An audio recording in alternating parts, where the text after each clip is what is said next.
Hello out there. Bryce back at Calgary Barbell, the Strength Edge in Calgary, Alberta. We're doing a quick recap of the ends week training, all my raw stuff.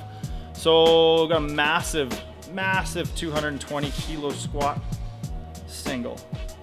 No, but seriously, I dialed my squat back probably 100 kilos to try and regroove my movement pattern, figure out what the hell's bugging my hip every single time I squat, and fix the problem before it gets any worse. So squats went really well, have been going really well raw, albeit pretty light. So that's coming along.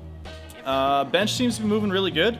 I found that benching in equipment teaches me, or has taught me, a little bit about how to properly get tight and stay tight under heavier weights. I'm routinely using 200 plus kilos on my bench shirt, so using 165 kilos raw seems not quite as crazy to me. So that's been really good. Bench has been going well, both competition, 2 count pause, everything like that has been going really well. Today we did some singles on my deadlift, worked up to 315 kilos, which is just shy of 700 pounds, 694 I think.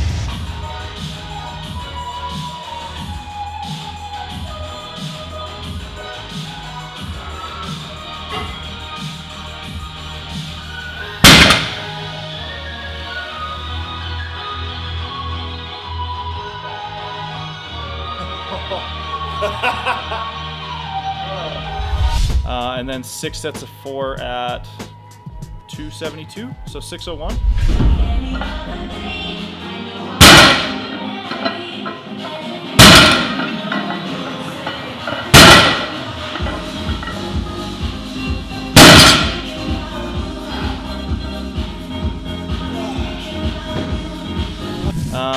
Banged out a bunch of volume there. Again, trying to figure out what's going on with my hips. I do get a little bit of an impingement in the front of my right hip pulling sumo.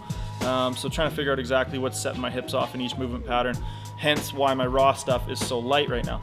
The equipment tends to give me a little bit of leeway. I think the compression at the bottom helps keep me centered, and that helps a lot. So trying to figure things out with my raw stuff.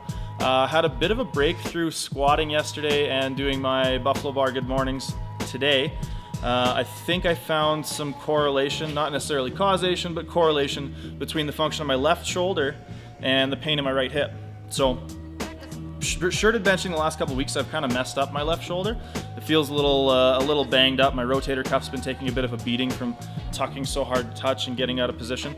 But I found today, if I lock my left shoulder down better, which is something that Seth has noticed a couple times on my bench, is my left shoulder doesn't sit quite as low. There you go. Come on.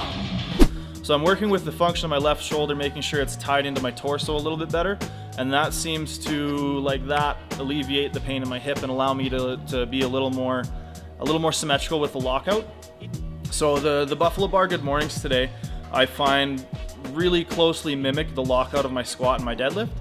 And if I think if I can dial those in a little better, get my torso locked in a little tighter, I'm going to be able to ideally beat the mechanic that's going wrong with my squat and deadlift and causing my hip pain.